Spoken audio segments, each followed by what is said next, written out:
Bonjour Dylan. Bonjour. Move, move, body, move. Plaisir de t'avoir parmi nous. Nouvel athlète Genesis. Donc voilà, on va faire cette petite interview ensemble pour apprendre à te connaître. Première question, est-ce que tu peux te présenter en quelques mots qui est Dylan Rocher? Donc, Dylan Rocher, j'ai 32 ans. Je suis 9 fois champion du monde de pétanque, X fois champion d'Europe, champion de France. J'ai 2 enfants, Maïli et Elia, qui ont 6 ans et 3 ans. J'habite à Valence et je suis originaire du Mans. Donc toi, la pétanque, j'imagine que tu as dû commencer très tôt, tu as dû baigner un peu dans cet univers-là.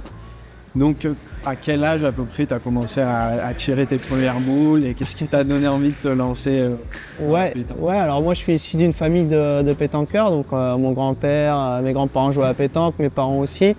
À l'âge de 3 ans, j'ai commencé à acheter mes premières billes, mes premières mini-boules, on va dire. Et puis vraiment, quand j'ai commencé vers l'âge de 6 ans, où j'ai eu ma première licence, j'ai été dans une école de pétanque le mercredi après-midi, donc à partir de 6 ans. Ok. Et donc l'environnement familial a fait que tu étais dedans dès le plus jeune âge. Ouais, c'est vrai que c'est l'environnement familial, mais mes parents, tu vois, ne nous obligeaient pas à jouer à la pétanque, ils nous laissaient libre choix au niveau des sports qu'on pouvait faire, mais nous avec mes frères c'était vraiment pétanque tous les jours. On mangeait, dormait pétanque, donc depuis mon enfance ça m'a pas quitté quoi. Je suis toujours à fond dedans, plus que jamais. Ouais, je pense, ouais. T'as jamais, quand t'étais gamin, c'était direct pétanque ou t'as essayé un peu d'autres sports? Non, ça a été direct pétanque et j'ai essayé un petit peu d'autres sports comme le foot, la course à pied et tout, mais c'était pas tout mon truc. Par contre, maintenant, je m'entraîne beaucoup plus, je fais beaucoup plus de futsal, j'ai une salle de sport à la maison où j'aime bien faire du vélo, tout ça. Donc maintenant, je fais tellement de pétanque que j'aime bien me changer un peu les idées. Quoi. Une petite overdose de ouais, c'est clair. Ouais. Donc maintenant, après pas plus de 10 ans de carrière dans la pétanque de haut niveau, et il faut dire que tu es le meilleur joueur du monde, comment toi, tu as vécu cette reconnaissance? Et comment tu l'as pris sur tes épaules, le fait que Dylan Rocher, c'est le meilleur joueur du monde de pétanque? Après, moi, honnêtement, je ne me vois pas comme le meilleur joueur du monde parce que ça fait moi, on va dire, 17 ans que je suis au haut niveau chez les seniors. Donc j'ai commencé avec mon père, Bruno Le Boursicot, les Quintet, Suchot, Lacroix, qui sont des légendes de ce sport. Bon voilà, c'est vrai que le plus dur c'est de durer. Par contre, je pense que je suis un petit peu le porte-parole de cette nouvelle génération. J'essaye de changer cette image, de changer les clichés. Et je le porte plutôt bien. Le but c'est d'essayer dans un coin de ma tête de battre tous les records, de durer le plus longtemps possible au haut niveau. Ce qui est le plus dur pour un athlète, dans tous les sports, c'est de durer. Et puis surtout de donner une belle image de la pétanque et de gommer ces clichés de cette image un petit peu vieillissante avec le Ricard. Voilà. Et donc tu disais dans tes 17 ans de carrière au plus haut niveau, est-ce que tu as vraiment des tournois, des matchs qui t'ont vraiment marqué, où tu as senti que peut-être tu as passé un cap, c'est ce match-là où tu t'es rendu compte, ok, là c'est vraiment sérieux, c'est quelque chose de très concret pour toi? On va dire que moi ça s'est fait naturellement, rapidement. J'ai intégré les équipes de France jeunes, j'ai tout de suite été champion du monde jeune à 2 reprises. J'étais déjà un petit peu surclassé à l'époque parce que j'étais un peu plus jeune que les autres. Après je suis passé chez les seniors alors que j'étais encore junior, où là j'ai fait ma première finale de championnat de France en senior alors que j'étais junior, c'était la première fois que ça arrivait. Et on va dire l'un des grands booms médiatiques et au niveau de l'image, ça a été ma première Marseillaise en 2010, où j'ai été le plus jeune vainqueur de la Marseillaise et ça fait un grand boom médiatique parce que d'une, j'étais le plus jeune, de deux, j'étais le petit monceau, ils pensaient qu'il n'y avait qu'à Marseille que la pétanque existait. Et ça a donné un petit coup de jeunesse à la pétanque. Pour remporter tous ces titres, pour gagner tous ces trophées, toi, comment tu te prépares physiquement, mentalement, comment tu t'entraînes? Est-ce que aussi ça a évolué tellement tu t'entraînais avant et maintenant, est-ce que tu as eu cette démarche de vouloir toujours avoir le meilleur entraînement possible, la meilleure préparation mentale? Je sais pas, comment tu prépares toi ces grosses échéances? Alors moi je prépare ces grosses échéances là, comme par exemple le championnat du monde triplette et tir de précision. C'est-à-dire j'ai 2 séances de tir de précision par semaine, le lundi et le vendredi, où là je fais 4 séries de tirs de précision comme un vrai championnat du monde, avec le tapis de tir, les vrais ateliers et tout. J'ai 3 entraînements physiques par semaine, où là j'ai un programme établi où je fais du vélo, je fais du vélo elliptique, de la course à pied. Et à côté, quand je peux, je fais un petit peu de foot, mais bon, j'y vais mollo parce qu'il faut pas se blesser. Et je fais gaffe aussi au niveau de la nutrition, voilà, de ce que je mange, ce que je bois. Voilà, c'est vraiment important de faire attention à ça. Après, sur le côté mental, pour l'instant, on n'a pas de coach mental. Donc, je fais pas grand-chose de ce côté-là, si ce n'est que de faire un petit peu des balades en vélo, de me changer un peu les idées. Voilà. Voilà un peu une semaine type pour moi pour préparer des grosses échéances. Mais par contre, c'est vrai que, tu vois, par rapport à il y a une dizaine, quinzaine d'années, ça a évolué énormément parce qu'à l'époque, on jouait que les week-ends. On va dire de novembre à février-mars, il y avait une bonne trêve. Que maintenant, on joue tous les 2-3 jours, on joue et c'est tous les week-ends de l'année. Été comme hiver, voilà, il n'y a plus de trêve. Et voilà, il y a un à côté, à part les compétitions qui s'est créé, comme tout ce qui est événementiel, animation, stage, initiation. Donc tout ça fait qu'on est énormément pris dans l'année. Voilà, sur 365 jours, je joue à peu près 300 jours. Ok. Voilà, je fais 70 000 km par an de voiture pour les compétitions, sans compter les déplacements à l'étranger. Donc c'est très très prenant. Tu parles de cette évolution que tu es de plus en plus pris médiatiquement aussi, mais aussi pour tout ce qui est de la côté de la pétanque et de la pétanque. Et comment toi, tu vois cette évolution justement de la pétanque? Tu nous parlais un peu avant de la vision que les gens ont de la pétanque et justement tu essayes de donner une meilleure image à la pétanque en France. On voit que le sport, il semble gagner en popularité. On l'a vu avec tes apparitions par exemple avec McFly et Carlito. Toi, comment tu vis ça et comment tu le ressens cette évolution? Est-ce que au quotidien tu vois que ça évolue? Ben oui, alors oui, pour en revenir, moi j'étais à l'école, j'osais pas dire que je faisais de la pétanque parce que c'était pas perçu comme un vrai sport, pour eux c'était un sport de feignant, c'était pas une belle image. Et petit à petit, là, on va dire que ça fait une dizaine d'années depuis qu'on a été télévisé sur une chaîne de la TNT, une chaîne de sport. Ça nous a fait énormément de bien. Voilà, c'était une chaîne gratuite. Je pense que l'image elle a changé à partir de là. Après, il y a eu les réseaux sociaux, il y a eu et je pense qu'il y a un effet de mode que en fait, tout le monde peut jouer en s'amusant, en passant un bon moment et ils se rendent compte que nous, au haut niveau, finalement, c'est un vrai sport en fait. Et voilà, il y a beaucoup de personnes, de people, de stars, d'autres sports, de médias qui s'intéressent beaucoup plus à la pétanque.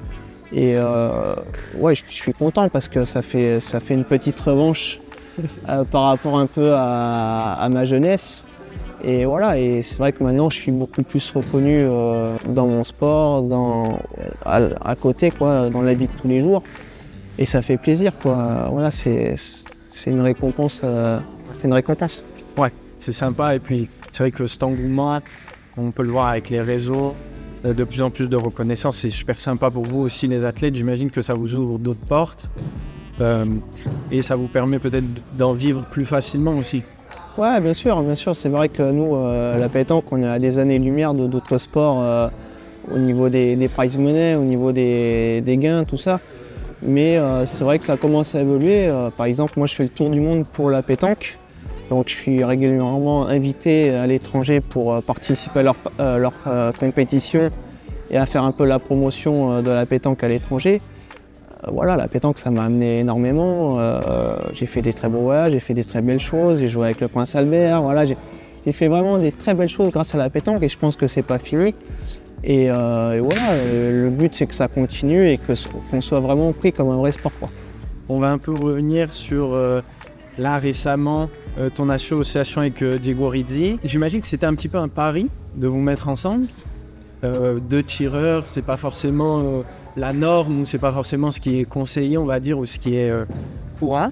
Et du coup, comment vous avez fait pour réussir? Est-ce que vous avez dû chacun un petit peu faire des efforts, chacun de votre côté? Comment vous avez réussi à créer justement une alchimie comme ça? Ouais, alors ce qui est marrant avec Diego, c'est que en fait c'est mon concurrent direct depuis tout petit, parce que chez les jeunes, voilà, on a à peu près le même âge. Lui, il était en équipe d'Italie, moi équipe de France. Ça a toujours été mon concurrent. Les gens nous opposaient toujours l'un et l'autre. Il y a toujours eu cette concurrence, mais il y avait beaucoup aussi de respect, si tu veux. Et quand Henri Lacroix nous a dit qu'il partait du club, après 10 ans ensemble, où on a gagné vraiment toutes les compétitions qui puissent exister, on s'est dit, bon, qui c'est qu'il nous faut voilà, pour jouer avec nous. Les quintés, les suchots étaient déjà pris.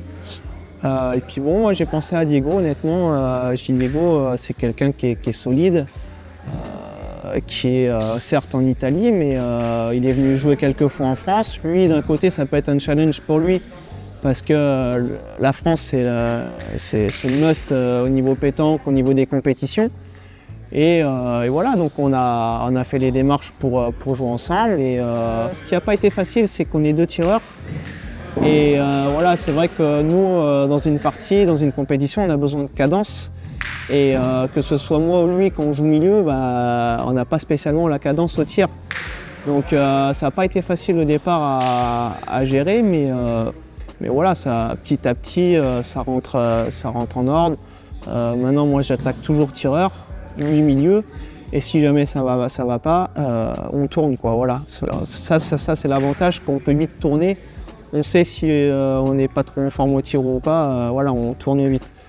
Donc écoute, on a fait une première année l'année dernière. On a été champion de France doublette, on a gagné les Masters, le trophée des villes. Super, cette année, bon, on n'a pas été champion de France, mais on a gagné la Coupe de France des clubs, on a gagné la Coupe d'Europe des clubs. Voilà, donc honnêtement, il y a du très bon et c'est encourageant pour la suite. Pas facile au début, mais ça se fait au final. Mais ça se fait, et j'ai envie de te dire, c'est qu'une belle équipe, ça se fait pas non plus en un an. Alors là, ça fait 2 ans qu'on joue ensemble. On a gagné déjà des très belles choses, donc ce qui est encourageant pour la suite. Mais une belle équipe, ça va peut-être mettre 5-10 ans, tu vois.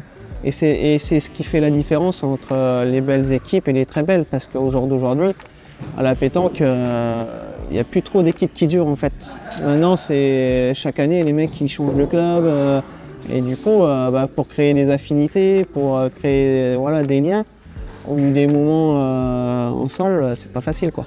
Ouais, et toi, pour toi, c'est vraiment important d'avoir cette longévité, Ouais.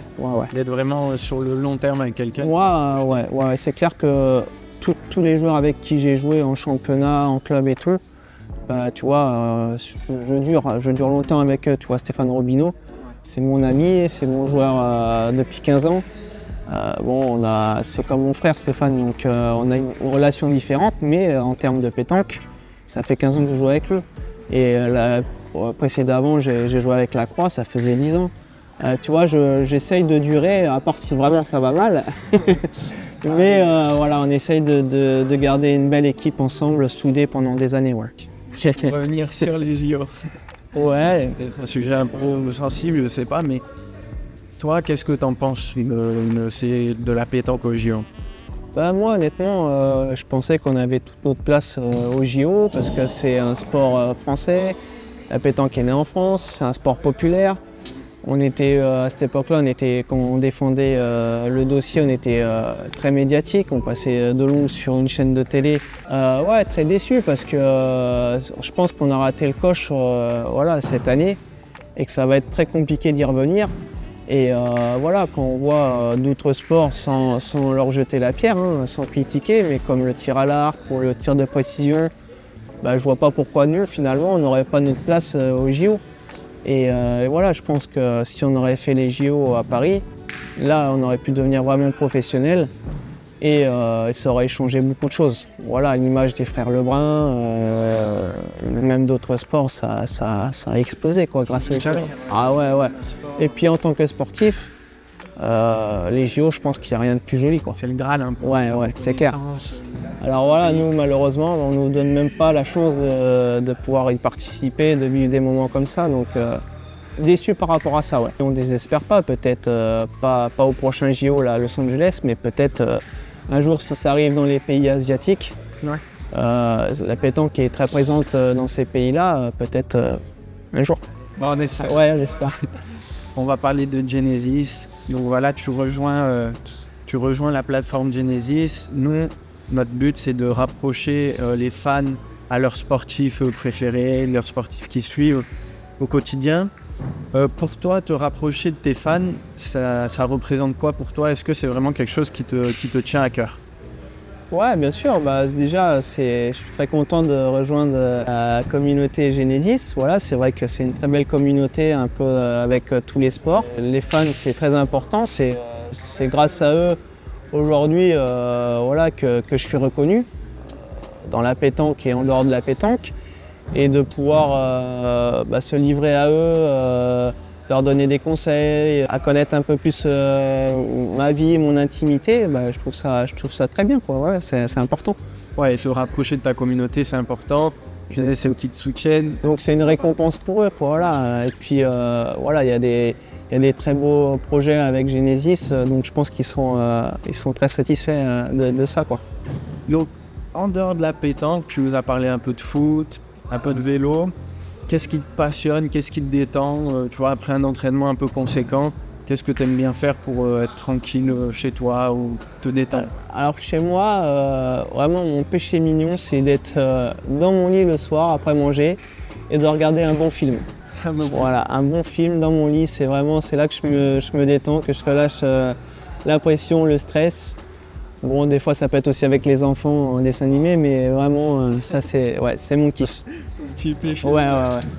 Est-ce que toi, si tu pouvais faire un match ou une doublette avec un athlète, une personnalité, qui tu choisirais et pourquoi?